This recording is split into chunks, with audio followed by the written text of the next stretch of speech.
teman-teman, selamat datang kembali di channel Jejak Film.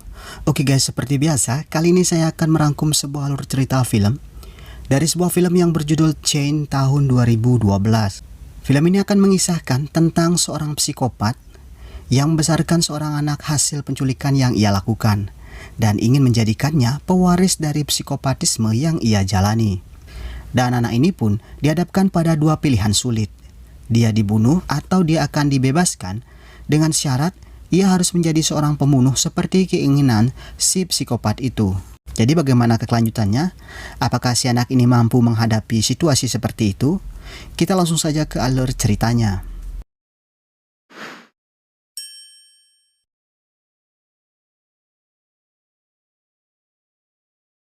Film ini mengisahkan tentang seorang bapak-bapak yang hidup sebatang kara di sebuah rumah yang begitu terpencil dan jauh dari kota. Bapak ini bernama Bob. Ia bekerja sebagai seorang supir taksi yang selain itu ia memiliki hobi membunuh para wanita yang telah ia culik. Hingga suatu ketika ia mendapatkan korban, yang mana si korban ini saat penculikan terjadi, ia membawa seorang anak laki-laki dan anak itu bernama Tim. Diceritakan suatu sore, si Tim sama ibunya pergi ke bioskop. Mereka pun diantar oleh ayahnya yang bernama Brad. Dikarenakan si ayah ada urusan mendadak, ia pun berpesan pada si ibu agar pulangnya nanti naik taksi saja. Si ibu padahal maunya naik bus, karena taksi kemahalan mungkin. Namun itu tidak diizinkan sama si ayah, mereka pulang mesti naik taksi. Setelah menonton, saatnya mereka pulang. Si ibu pun mulai menelepon layanan taksi. Namun Tim tiba-tiba melihat ada taksi di dekat situ. Mereka pun akhirnya naik taksi tersebut. Setelah mengatakan arah tujuannya, taksi itu pun berangkat. Dan ternyata itu adalah taksi si Bob, psikopat alias serial killer yang menyebabkan hilangnya beberapa wanita di kota itu. Merasa dibawa keluar dari tujuan yang seharusnya, si ibu memarahi Bob dan mengancam akan melapor ke polisi. Namun semua usahanya sia-sia. Mereka pun akhirnya dibawa menuju ke rumah Bob. Meskipun si ibu berteriak-teriak, Bob tetap melanjutkan aksinya. Hingga akhirnya mereka pun tiba di rumah Bob. Si ibu yang terus berteriak, akhirnya dipukul Bob hingga tidak sadar. Dan kemudian ia diseret ke suatu tempat.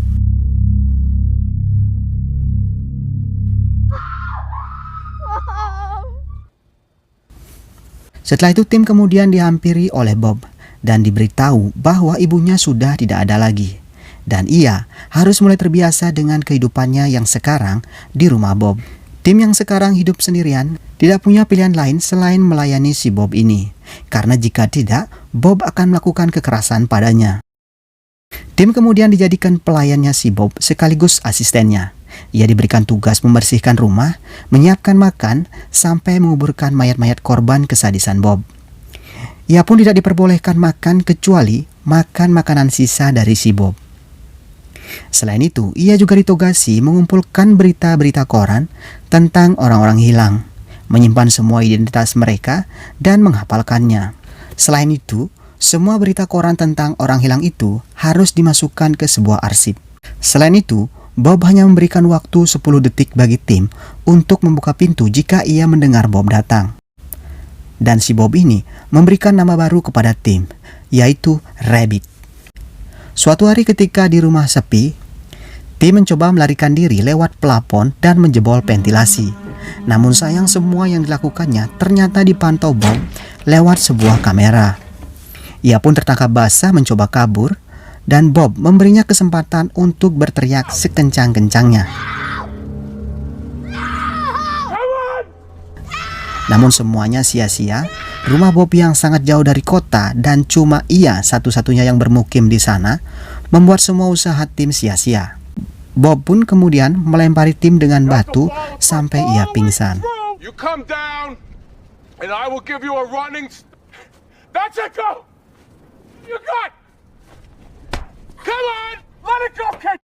Akhirnya, sejak aksinya saat itu, Tim akhirnya dirantai oleh Bob agar ia tidak bisa kabur. Namun ia masih bisa melakukan semua pekerjaannya karena rantai yang dipakaikan mengikatnya sangat panjang.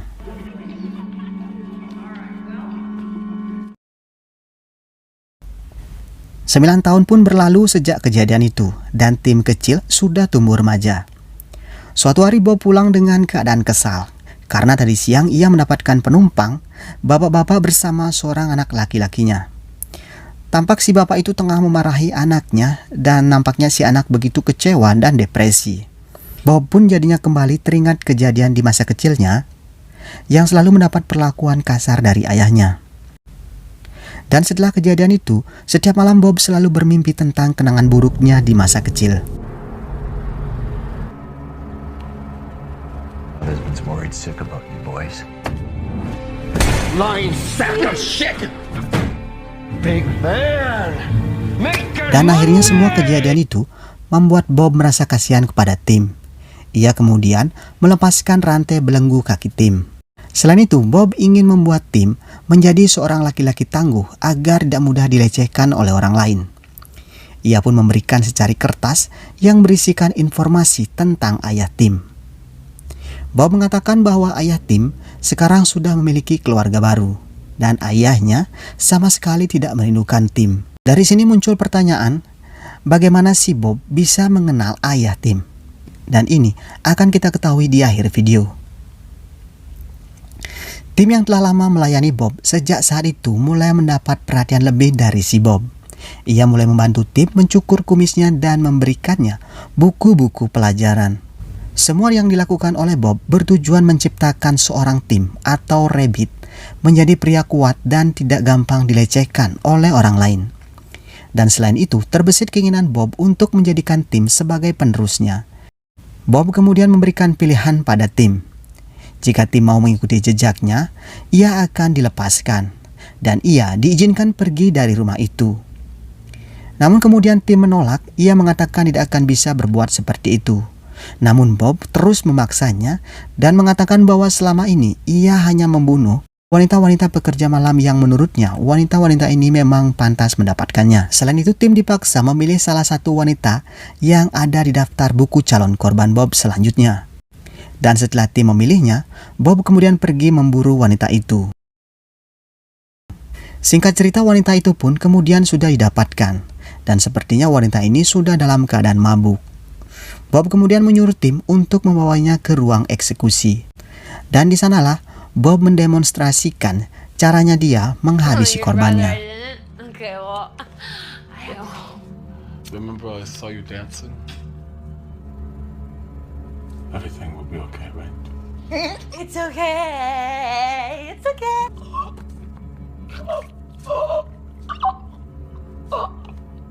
Carotid artery. Yes, carotid. Setelah saat itu Bob kembali berburu. Ia kemudian mendapatkan wanita lagi untuk dijadikan korban pertama Tim. Ia kemudian mempersiapkan Tim untuk melakukan aksi pertamanya. You were scared that you didn't want to be chained to the wall your whole life. That's it, come on. Yep, come on. That's it.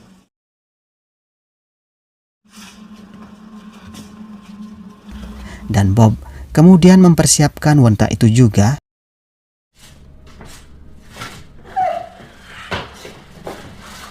Dan setelah itu ia memberikan sebilah pisau ke tangan Tim. Dan kemudian Bob berpesan, If you can't do it, I will. Namun di sana Tim masih tidak berani melakukannya. Ia kemudian membuang pisaunya karena ia masih merasa kasihan pada wanita itu. Ia pun mulai merasa dilema antara membunuh wanita ini kemudian bebas atau terpenjara selamanya di rumah itu. Wanita yang diketahui bernama Angie ini pun melihat Tim dalam kebimbangannya, dan ia pun mendekati Tim dan mulai merayunya. Di sana ia berusaha berbicara dari hati ke hati dengan Tim, dan Tim kemudian menceritakan bagaimana ia bisa sampai ke tempat itu. Mengetahui bahwa Tim adalah korban juga sama seperti dirinya, Angie pun kemudian merayu Tim agar berusaha bersama-sama keluar dari tempat itu. Namun saat mereka berbicara, tiba-tiba Bob datang mengontrol mereka.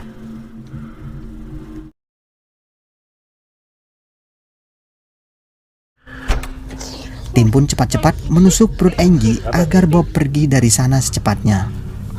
Setelah itu Bob pun kembali ke tempatnya dan sudah terlihat Tim kemudian menyeret Angie ke tempat penguburan mayat. Setelah itu, Tim yang terlihat tubuhnya penuh dengan darah yang sudah mengering mendatangi Bob.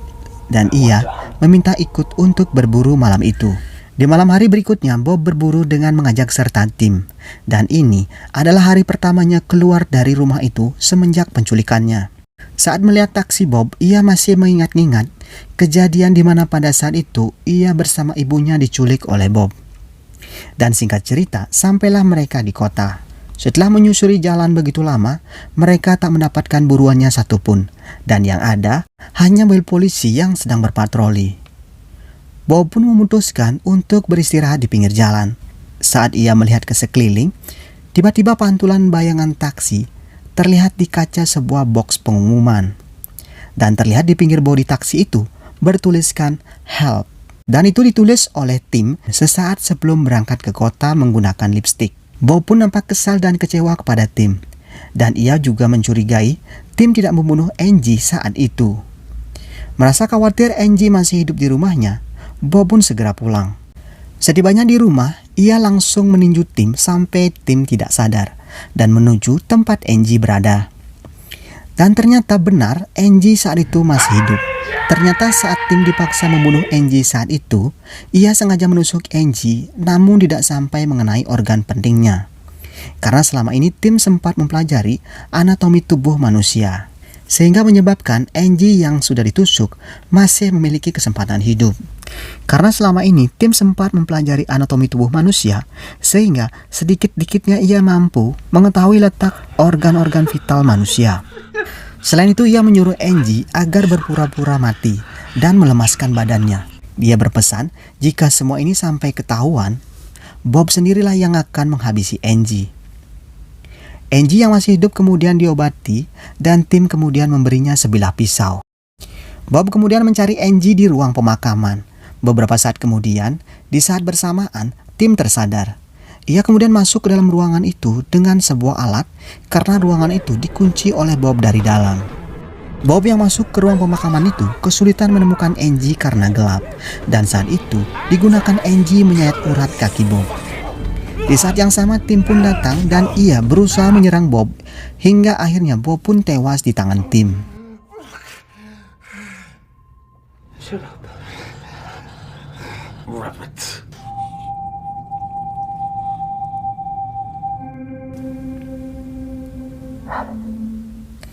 Beberapa hari setelah itu, Tim yang sudah bebas kembali ke rumah ayahnya. Di sana ia akhirnya bertemu kembali dengan ayahnya. Namun si ayah sudah memiliki kehidupan baru, mempunyai istri baru, dan punya seorang anak. Tim kemudian menyerahkan sebuah surat pada istri baru ayahnya. Dan fakta mengejutkannya, ternyata ayahnya ini adalah saudara dari Bob.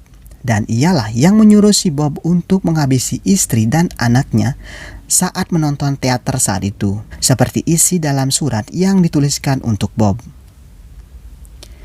Mengetahui Tim membongkar rahasia yang selama ini ia sembunyikan, Brad kemudian mengusir Tim dari rumahnya sambil memukul-mukul Tim. Dan istrinya yang berusaha mencegah pun ikut menjadi korban kekerasan Brad. Saat ayahnya memukul ibu tirinya, disitulah Tim melihat sosok Bob ada dalam diri ayahnya. Dan hal itu membuatnya sangat marah pada ayahnya. Ia pun berusaha menghentikan ayahnya dan dengan terpaksa akhirnya ia kemudian menghabisi ayahnya sendiri. Si ibu tiri ini kemudian mengamuk dan melemparkan semua kenangannya bersama Brad. Dan kemudian ia menyuruh Tim pergi dari tempat itu.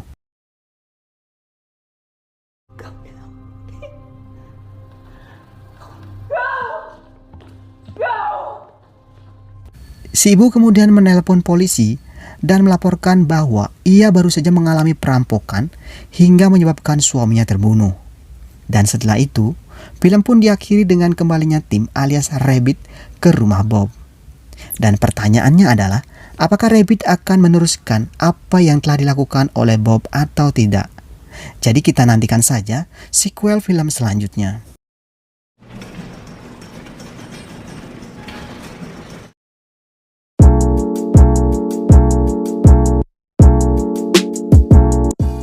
Oke guys, sekian dulu video kali ini. Semoga dapat menghibur dan mengisi waktu teman-teman semua. Akhir kata saya Asta undur diri. Jangan lupa klik like, subscribe, dan di-share jika video ini dapat menghibur Anda semua. Akhir kata, jaga kesehatan, tetap semangat, dan kita akan bertemu lagi di video berikutnya.